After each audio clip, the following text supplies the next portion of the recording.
Hi everyone, in front of me I've got Motorola Edge 60 and let me share with you how to reset camera preferences on this device.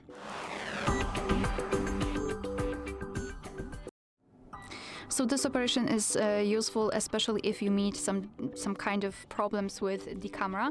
It could be caused by the personalization, so we can reverse that.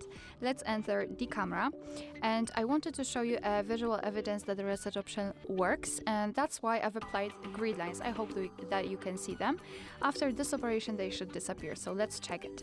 Now we have to enter the settings in the right upper corner, so this gear icon. Let's enter. And now scroll down to the very bottom to find reset. Let's tap.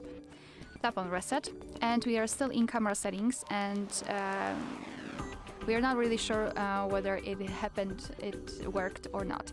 So let's go back to the camera, and as you can see the grid lines are not visible, which means that we just successfully reset all camera preferences.